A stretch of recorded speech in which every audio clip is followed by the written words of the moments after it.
ओम शांति। क्यों भूल जाती हैं पिछले जन्मों की बातें।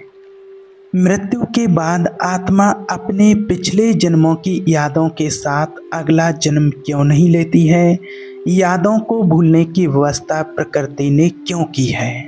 देखिए, ऐसे सवाल लोगों के मन में आते हैं कि जब हमारा पूर्व जन्म होता है तो पास्ट लाइफ की कुछ बातें हमें याद क्यों नहीं रहती हैं इस जन्म में, और प्रकृति ने ऐसी व्यवस्था क्यों बनाई है कि हमारा जो पिछला जन्म है या इसके और पिछले जन्म जो था तो वो सारी यादें एक साथ हम भूल जाते हैं।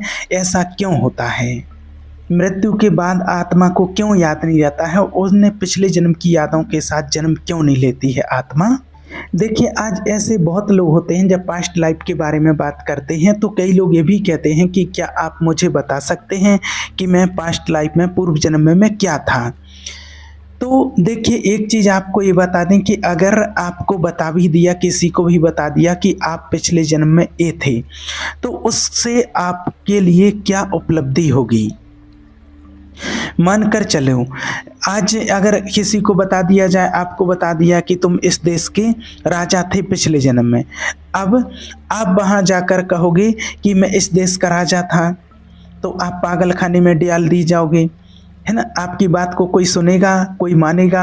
आज कोई करोड़पति व्यक्ति है और उसके यहाँ आप जाकर के कहोगे कोई बहुत पैसे वाला है, किसी के कारखाने चल रहे, किसी की फैक्ट्री चल रही, या किसी के स्वर्णिम आभूषणों की बहुत बड़ी ज्वेलरी की दुकान है, और आप वहाँ पर जाकर के कहोगे कि मैं इस दुकान का मालिक हूँ, मैं इस फैक्ट्री का मालिक हूँ, ये तो मेरी फैक्ट्री है। या फिर किसी के यहाँ जाकर के कहोगे, किसी की वाइफ के लिए, किसी के लिए, किसी लेडीज के लिए कि ये मेरी वाइफ है, तो क्या कहेंगे लोग? उससे क्या होगा आपके लिए? आप पागल खाने में डाल दिए जाओगे, आपकी रिपोर्ट हो जाएगी, या आप कोर्ट कचहरी करते रहोगे।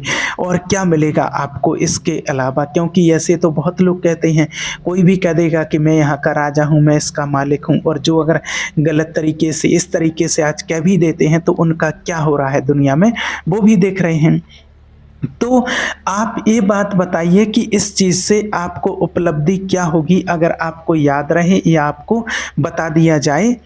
तो सबसे पहला प्रश्न तो यही होता है। देखिए, अगर आज किसी को भी पता लग जाए कि पिछला जन्म ये था, तो उससे क्या होगा? इसलिए देखिए, प्रकृति की एक बहुत प्यारी व्यवस्था है। प्रकृति पिछले जन्म को भुला करके यहाँ पर क्यों भेजती है? अगर पिछला जन्म किसी को याद रहे ना, अपना पिछला जन्म, तो इंसान पागल हो जाएगा। यहाँ पर दोनों के बीच तालमेल कैसे बिठाएगा, आप खुद सोचिए। तो प्रकृति की जो व्यवस्था है, आज देखिए, अगर 4 दिन पहले किसी ने आपको गाली दी तो वो गाली तो आप भूल नहीं सकते हो, वो तो याद रहेगा आपको, है ना। याद रहता है ना, वो नहीं भूलते हैं कि उसने ऐसे बोला था, ऐसे बोला था। तो अब जब 4 दिन की बातें आपको इतनी सारी याद हैं, और पिछले जन्म की बातें जब आपको याद रहेंगी, क्योंकि और जीवन में लोगों ने गालियां दी हैं और क्या किया है, तो पुण्यात्मा तो कम मिल रही हैं, तो जीवन भर की जो गालियां हैं वो इकट्ठी करके आपको रखी हैं और आपने उनको याद किया है। तो मनुष्य जो है संसार में रह रहा है, याद रखो, वो लोअर एनर्जी में ज़्यादा रह रहा है। लोअर एनर्जी में वो जिन लोगों से मिलता है और जिन लोगों के पास बैठता है, जिनसे बात करता है, जिनसे उठता बैठता है, उनसे सीखता है, वो सब निम्न ऊर्जा के लोग हैं, यानी कि लोअर एनर्जी। तो जब वो हर समय लोअर एनर्जी में रह रहा है और उसको पूर्व जन्म अगर याद आ जाता है इसी टाइम पर, तो उसको संभालेगा कौन? अपने आप को कौन संभालेगा? तो जो मस्तिष्क जो होता है ना, माइंड जो होता है व्यक्ति का, वो फट जाएगा। तो प्रकृति की व्यवस्था है कि पहले ऐसा एनेस्थीसिया दे दो जिससे कि जो हमारा पिछला जन्म है उसको सारा डिलीट कर दो, डिलीट हो जाए। अब वो होगा तो उसकी फाइलों में, लेकिन वो उसको रीओपन नहीं कर सकता है। और सृष्टि की जो सारी संचालन व्यवस्था है जो इस सृष्टि पर जो चल रही है, वो सारी संचालन व्यवस्था, सृष्टि का संचालन ही रुक जाएगा। कि अगर किसी को अपना पिछला जन्म याद रहे, आज हर व्यक्ति को अपना पिछला जन्म याद रहेगा, तो सारी संचालन व्यवस्था ही मिट जाएगी। आप खुद विचार कीजिए, कोई कहीं जाएगा मैं वहाँ का मालिक हूँ, मैं इसका पति हूँ, मैं इसकी पत्नी हूँ, मैं इसका वो हूँ, और मैं इस फैक्ट्री का मालिक, मैं इस पेट्रोल पंप का मालिक, मैं इस ज़मीन का मालिक, मैं इस मकान का मालिक। तो आज दुनिया में इतने केस होंगे कि गवर्नमेंट जो है उन केस को सॉल्व भी नहीं कर पाएगी, और सारी सृष्टि में विध्वंस ही मच जाएगा कि ये हो क्या रहा है। सभी लोगों का जीवन नरक समान बन जाएगा, कोई अपने जीवन को अच्छे तरीके से जी नहीं सकेगा, लाइफ में कोई भी खुश नहीं रहेगा। आप खुद विचार कीजिए कि फिर क्या क्या हो सकता है इस सृष्टि पर। इसलिए प्रकृति ने ऐसी व्यवस्था बनाई है, इसलिए परमात्मा ने ऐसी व्यवस्था बनाई है कि जब यहाँ पर जन्म हो तो वो पूर्व जन्म की यादों को भूल करके भी हो। अब कई लोग ये भी कहते हैं कि जैसे अगर हम गर्भ पुराण देखें तो वहाँ पर ये वर्णन है कि जो बच्चा होता है उसको अपने और पूर्व जन्म याद आते हैं, लेकिन जैसे ही वो बाहर निकल करके माँ के गर्भ से बाहर आता है और वैसे ही वो सारी याददाश्तें अपनी भूल जाता है। तो क्या जो पीड़ा बच्चे की बताई गई है अंदर, वो क्या उन पुराने जन्मों को याद कर करके ही वो बच्चा पीड़ा में रहता है? ऐसा भी कई लोग बोलते हैं। तो देखिए, होता ही ऐसा है। देखिए, अगर आप आज किसी से पूछा जाए कि आपने 10 दिन 20 दिन पहले कौन सा सपना देखा था, तो हर कोई व्यक्ति ये कहेगा कि मुझे 10 दिन 15 दिन पहले का सपना याद नहीं है कि मैंने क्या देखा था, क्योंकि वो सपने से आप बाहर आ गए। तो देखिए, जब वो बच्चा होता है, जब वो गर्भ से बाहर आता है, तो जितने समय वो गर्भ में था उतने समय उस कोड के माध्यम से, उस गर्भनाल के माध्यम से वो पूरे ब्रह्मांड से जुड़ा हुआ होता है। वो अपने पूर्व जन्मों की यादों को वो बच्चा देख रहा होता है, और जैसे ही वो बच्चा बाहर आता है, और उसका बच्चे का बाहर आना बिल्कुल वैसा ही होता है जैसे कि आप अपने बेडरूम से बाहर आए और आपको अपने 2 दिन पहले का सपना भी आपको याद नहीं रहता है, 2 दिन पहले का बिल्कुल भी याद नहीं होगा। तो उसी तरह से वो भुला दिया जाता है, क्योंकि बाहर चारों तरफ जो माया की चकाचौंध है वो भी इसमें बड़ी सहायता करती है। अगर वो उसे ना भूले बच्चा बाहर आकर, तो उसकी कोशिकाएं उसे संभाल नहीं सकती हैं। तो पिछला जो है उसमें जाना, उससे याद करना, ये सब अनावश्यक है, और उस दिशा में ऊर्जा लगाना अनावश्यक है। भविष्य में जिन लोगों का यही चिंतन रहा अगर कि यही जन्म है, जिसने ये सोच लिया कि यही जन्म है, इसके आगे और पीछे कुछ नहीं है, तो उसके 2 बड़े बड़े फायदे या नुकसान होते हैं। क्या नुकसान होते हैं? देखिए, एक तो वो व्यक्ति हुआ कि जो व्यक्ति होता है वो सोचता है कि यही जन्म है, तो वो अपराधी प्रवृत्ति का हो गया, क्योंकि जन्म एक ही है, यही जन्म है, तो दूसरों को नुकसान पहुंचाने वाला हो गया। उसने ये मान लिया कि है सिर्फ यही जन्म। इसे चार्वाक सिद्धांत कहते हैं कि जब है यही जन्म, अगला पिछला कोई जन्म नहीं, तो लोगों को लूटो मारो सब कुछ करो। फिर दूसरा चिंतन ये आया व्यक्ति को कि जब है यही जन्म है और जन्म मिलना नहीं है, तो धरती को और सुंदर बनाओ और बेहतर बनाया जाए। ऐसी सोच तो बहुत कम लोगों की होती है ना। किस सोच का चिंतन ज़्यादा है कि किस तरह से हम अपने जीवन को अधिक से अधिक सुखों से भर लें, और वो भी दूसरों को दुख दे करके, दूसरों का हक मार करके। तो ये इसका सबसे बड़ा दुष्प्रभाव हुआ। अगले जन्मों को मानना कि बार बार हमारा जन्म होगा, तो इसका सबसे सुंदर परिणाम ये है कि व्यक्ति भयभीत रहता है बुरे काम करने से। वो कहता है कि आज मैं अगर करूँगा कोई काम, तो मुझे अगले जन्म में इस कर्म का फल भुगतना ही पड़ेगा, और भोगना ही पड़ता है। तो एक उसको बहुत बड़ा ब्रेकर मिलता है, स्पीड ब्रेकर जिसको कहें, कि वो इस बदहवास भागती ज़िंदगी में उसकी स्पीड को एकदम कम करता है कि तुम कर क्या रहे हो। कल को तुझे ही ये सारा पे करना पड़ेगा। तो वो एक रुक जाता है, सहम जाता है, संभल जाता है। उसके लिए बैरियर तो आए, स्पीड ब्रेकर तो आया। जो ये मान करके ही चल रहे हैं कि दूसरा जन्म होना ही नहीं है, तो फिर उनकी गाड़ी में तो ब्रेक ही नहीं है ना। और बिना ब्रेक की जो गाड़ी होती है तो वो अपना तो नुकसान करती ही है, लेकिन दूसरे का भी नुकसान करती है। तो ये जो चिंतन होते हैं हमारे, और ऐसी बातें जो आपको बताते हैं, जो प्रैक्टिकल और शास्त्रों में भी है, तो ये बहुत उच्च कोटि की होती हैं। लेकिन यहाँ आपको एक बात और कहते हैं कि पिछले जन्मों में जाने की आपको कोई आवश्यकता नहीं है, और ना ही आपको ज़्यादा भविष्य की चिंता करने की ज़रूरत है कि क्या होगा। और जो वर्तमान है, वर्तमान ही तो आपका भविष्य बनेगा। भविष्य कहाँ से आएगा? वर्तमान से ही आएगा। और जो भूतकाल जा चुका है, पास्ट जिसको कहते हैं, पास्ट को आप कुछ भी नहीं कर सकते हैं, कुछ भी नहीं।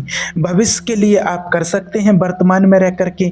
इसलिए बात भविष्य की होनी चाहिए, लेकिन होनी चाहिए वर्तमान के प्लेटफॉर्म से। इस बात को भी याद रखना है। तो सभी के लिए ये जानना जरूरी है कि अपनी बुद्धि से ये निकाल दें कि हम पिछले जन्म में झांकने की कोशिश करें कि हमें याद क्यों नहीं है। वो अपनी ऊर्जा को निचले स्तर पर लेकर के जाना होता है। एनर्जी तो वही है ना हमारी, अब जहां मर्जी उसको लगा लो। तो इसलिए हमें कहने का मतलब ये है कि पास्ट में नहीं देखना है, हमें वर्तमान को देखना है। और वर्तमान अच्छा होगा तो हमारा भविष्य बहुत ही अच्छा बनेगा। और देखिए, जहाँ जब कर्मों की बात आती है तो कई लोग ये भी कहते हैं कि कुछ ऐसे लक्षण मिलते हैं जिनसे हम अंदाज लगा सकते हैं कि हमारे पास्ट लाइफ के कर्मा हो सकते हैं। तो कुछ ऐसे लक्षण होते हैं क्या कि जिनसे हम पता लगा सकते हैं कि अभी जो प्रेजेंट में परेशानी है, ये पिछले जन्मों में हमने कोई ऐसा कर्म किया होगा जिसकी वजह से अभी ये परेशानी हो रही है। क्योंकि लोग कहते हैं कि ऐसा देखा गया है, हमने भी देखा है कि अपनी लाइफ में कि कोई बहुत अच्छा इंसान है, बचपन से बहुत अच्छा इंसान है, वो बहुत अच्छे कर्म भी कर रहा है, उसने कोई ऐसे गलत कर्म भी नहीं किए हैं, किसी को परेशान नहीं कर रहा है, बट फिर भी दुख झेल रहा है। तो इसका क्या रीज़न रहता है? लोग ऐसे कहते हैं। तो देखिए, उसका कारण क्या होता है कि ये कारण इतने अनंत गहराइयों के होते हैं कि जहाँ तक पहुँचना संभव नहीं है। देखिए, कुछ ऐसे महापुरुष हुए हैं, हालांकि पहले आपको एक बात बता दें कि होता तो हमारे कारण से ही है, जो हमने पूर्व जन्म में किए हैं उसी कर्म का फल मिल रहा है। अब कुछ कुछ कर्म ऐसे होते हैं जिनका हम अंदाज़ा लगा सकते हैं, या जिनका बताया जा सकता है कि कुछ ऐसा दिखता है कि इन्होंने ऐसा किया होता है, क्योंकि कर्मों के रहस्य बहुत गहरे होते हैं। लेकिन कुछ कर्म ऐसे होते हैं कि जिनका अंदाज़ा नहीं लगाया जा सकता है, लेकिन जो अभी फल मिलता है वो होता है कर्मों का फल। जैसे आपके लिए कुछ उदाहरण बताते हैं, आपने भी इन चीज़ों को प्रैक्टिकल में देखा है। महाराणा प्रताप जी थे, उनका जीवन, श्री गुरु गोविंद जी महाराज जी का जीवन, इन लोगों का जीवन देखो, कितने अपार कष्टों में इन्होंने अपना जीवन बिताया। चारों तरफ से शत्रु घिरे हुए हैं, ये धर्म पुरुष थे सारे, लेकिन किसी ने भी आज तक ये सवाल नहीं उठाया कि हमें किस चीज़ की आप सज़ा दे रहे हैं। भगवान से इन्होंने कोई शिकायत नहीं की, कुछ भी शिकायत नहीं की, इतनी सी भी शिकायत नहीं थी उनको कि हमने तो किसी का कोई बुरा ही नहीं किया। और ये सच में बहुत प्यारे लोग थे, महापुरुष थे। जीसस को सूली पर टांग दिया। पूछा जीसस ने कि भगवान से कि मुझे किस गुनाह की सज़ा दे रहे हो? क्या कहा उन्होंने कि इन्हें क्षमा कर देना, ये नहीं जानते हैं ये लोग। जीसस से कहा कि इन्हें क्षमा कर देना, ये नहीं जानते कि ये लोग क्या कर रहे हैं। फिर भी यही कहा। तो ये जिसने जितने अपार कष्ट झेले, तो देखिए क्या होता है कि जो आम इंसान होता है ना, वो लौट लौट करके पीछे देखना चाहता है। वो पुजारियों के पास जाता है, पंडितों के पास जाता है, तांत्रिकों के पास जाता है, ज्योतिषों के पास जाता है कि मेरे पिछले जन्मों को काटें, कोई हमें उपाय बताएं। ऐसे उपाय बताने से कोई कर्म नहीं कटते हैं। उन उपायों से कोई कर्म ऐसे नहीं कटते हैं। कर्म कैसे कटते हैं कि उसके बदले आप पुण्यों की एक बहुत बड़ी श्रृंखला खड़ी कर दें, पहाड़ खड़ा कर दें अपने पुण्यों का, तो वो चीज़ अपने आप मिट जाएगी। माना कि वो अंधेरे है ना, तो जब रोशनी आप करोगे तो अंधेरा तो खुद ब खुद मिट जाएगा, चला जाएगा। खुद रोशनी करनी है आपको, और वो रहते भी हैं तो उनका ताप नहीं झेलना पड़ता है। यानी कि वो कर्म तो रहते हैं, लेकिन जब आप पुण्य कर्म करते हैं, अच्छे कर्म करते हैं, भगवान को याद करते हैं, तो उनका ताप नहीं झेलना पड़ता है, यानी कि तकलीफ नहीं होती है आपको। और आपने ये भी सुना होगा, कई लोग ये भी कहते हैं कि मेरी ये परेशानी थी और मुझे किसी गुरु ने, किसी तांत्रिक ने, किसी ज्योतिषी ने ये उपाय बताया और मैंने ये उपाय किया तो मुझे बहुत लाभ मिला, मेरी परेशानी दूर हुई। ऐसा लोग कहते हैं, लेकिन आपको बता दें तो देखिए, मान लिया कि हाँ उनके उपायों से उनको लाभ हुआ, तो लेकिन देखिए वास्तव में जो लाभ है वो आंशिक लाभ है, बहुत छोटे पल का लाभ है। मान लो आपका सर दर्द हो रहा है या कोई तकलीफ हो रही है, एक पेन किलर ले लिया, तो पेन किलर से क्या होगा, दर्द का नहीं पता चलेगा। आपने कोई दर्द की कोई भी टैबलेट ले ली तो आपको दर्द का पता नहीं चलेगा, लेकिन तकलीफ तो वो रहेगी ना। तो ये पेन किलर हैं छोटे छोटे, लेकिन जो चीज़ बो दी गई है पीछे, वो सारी फसल तो काटनी तो पड़ेगी। और बात ये है कि हंसकर काटो या दुख झेल कर काटो। जितने भी महापुरुष हुए हैं उनका जीवन देखो, नेताजी जैसे सुभाष चंद्र बोस, उनका जीवन देखिए, भी आप बिल्कुल अंदर तक खिल जाएंगे उनका जीवन देख करके कि इतने कष्ट कोई व्यक्ति सह कैसे सकता है। कोई सह ही नहीं सकता है, कोई भी नहीं सह सकता है। कहीं कोई गिला शिकवायत नहीं, कुछ भी नहीं। माता सीता का जीवन देखिए, उन्होंने कितने कष्ट सहे, कहीं से भी किसी तरह से एक बार भी सीता जी ने राम जी से ये नहीं कहा कि मुझे बड़ी तकलीफ हो रही है, एक बार भी ये नहीं कहा। देखिए, अगर कोई इंसान है और वो कहता है कि मैंने आज तक कोई बुरा काम नहीं किया है जीवन में, सब कुछ मैंने अच्छा अच्छा ही किया है, जो भी किया है, तो मुझे किस बात की सज़ा मिल रही है। और ऐसे बहुत लोग देखे गए हैं जो बहुत सात्विक हैं, ईमानदार हैं, किसी को दुख तकलीफ नहीं दी है ज़िंदगी में, लेकिन दुख तकलीफें उनका पीछा नहीं छोड़ते हैं। अब देखिए क्या होता है कि जिस कालखंड में उन्होंने जन्म लिया है, तो वहाँ पर उनका एक हिसाब आ जाता है कि उनको अपना एक हिसाब चुकाना है दुखों का। जो बहुत गहराई में गए हुए लोग होते हैं वो कहते हैं कि जो तुझे भावे मुझे स्वीकार है, कि जो भगवान को भावे वो मुझे स्वीकार है। अब वो कर्मों का जो समझते हैं, जो कर्मों का ज्ञान रखते हैं, वो समझते हैं कि ये किस कर्म का फल है, तो उनको फिर कोई शिकायत नहीं रह जाती है इस चीज़ की। तो ये उच्च तल होता है जीने का, उस क्षण को बिताना तो है। अब ये हम पर निर्भर करता है कि हम उसे हंसकर बिताएं या रोकर के बिताएं, कैसे बिताना है। अब इससे होता क्या है कि जब देखो कर्मों का फल है, जो बीज बो चुका है तो वो तो आपको काटना तो पड़ेगा। लेकिन आप जब भगवान से ऐसा बोलते हैं, भगवान में विश्वास रखते हैं, तो इससे क्या होगा कि कभी निराशा नहीं आएगी। आपने भी देखा होगा, सुना होगा कि प्राचीन काल में कभी किसी किसान ने कभी आत्महत्या नहीं की है, प्राचीन काल में नहीं सुना होगा। जैसे किसान कहता था कि चलो वर्षा नहीं हुई, ठीक है प्रभु, जैसा हुआ आपकी इच्छा, नहीं हुई। साधन तो थे नहीं उस टाइम पर, कोई खेती के, कोई ट्यूबवेल लगाया और खेती कर ली, सब वो प्रकृति पर निर्भर थे पूरी तरह से। तो वो कहते कि नहीं फसल हुई, अकाल पड़ गया, जैसी राम जी की इच्छा हुई, वो ऐसे कह करके संतुष्ट हो जाता था। उसने कभी आत्महत्या नहीं की। किसान का या किसी का भी आत्महत्या का तो शब्द ही नहीं था कि उसका नुकसान हो गया और उसने आत्महत्या कर ली। वो इतना निर्भर था, इतना भरोसा रहता था, संतोष करता था, संतुष्ट रहता था भगवान पर। और आज के इस युग में देखो कि कितनी देख रहे हैं आत्महत्या कर ली लोगों ने, किसान ने आत्महत्या कर ली।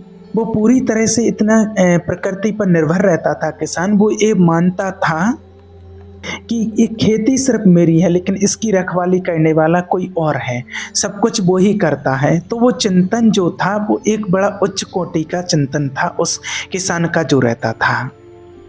और जब कोई नुकसान हो जाता था तो वो किसान किसी राजा से, अपने राजा से किसी तरह की कोई सब्सिडी नहीं मांगते थे, कुछ नहीं मांग रहा है। राजा दे दे तो दे दे ठीक है, नहीं दे तो कोई बात नहीं।